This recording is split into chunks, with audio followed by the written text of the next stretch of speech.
Okey, beriman dengan hari akhirat adalah pendorong yang sangat penting bagi manusia untuk melakukan perintah Allah dan meninggalkan larangan Allah.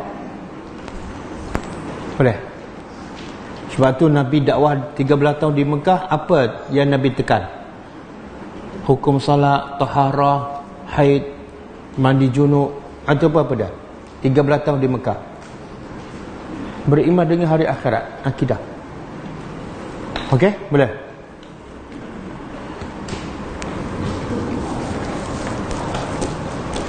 Ustaz, apa punca Quran keyakinan? Apa punca Quran keyakinan berbanding dengan para sahabat dulu? Mana dengar tu straight dia yakin betul-betul.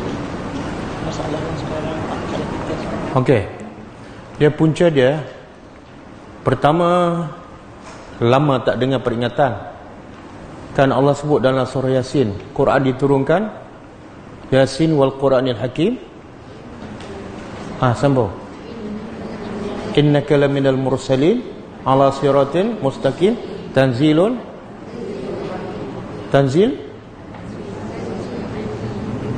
di Quran diturunkan oleh Al-Aziz dan Al-Hakim.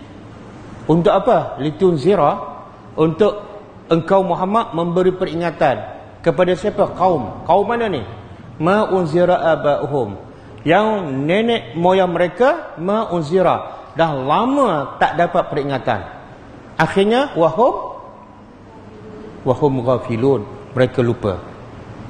Tengok Allah bagi tahu, dah lama tak dengar peringatan, lama tak dengar tazkirah, baca Quran pun tak faham, dia akan jadi lupa pada akhirat, lupa pada Allah.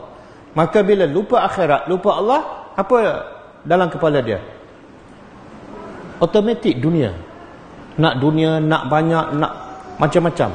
Semuanya dunia. Bila akhirat tak ada dalam hati, dunia masuk.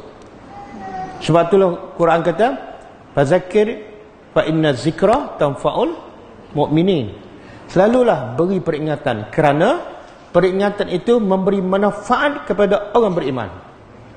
Jangan cakap, saya dah tahu Ustaz, tapi kadang-kadang kamu lupa, kan? Kadang-kadang kamu tak buat. Kena selalu diperingatkan. Itu sebab pertama kita tak yakinkan, sebab jarang dapat peringatan.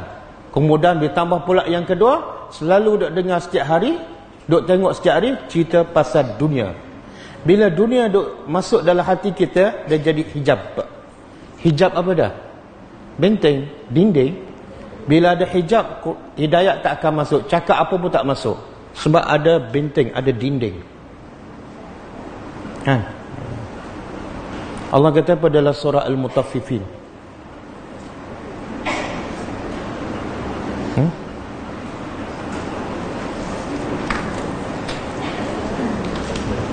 tak ingat?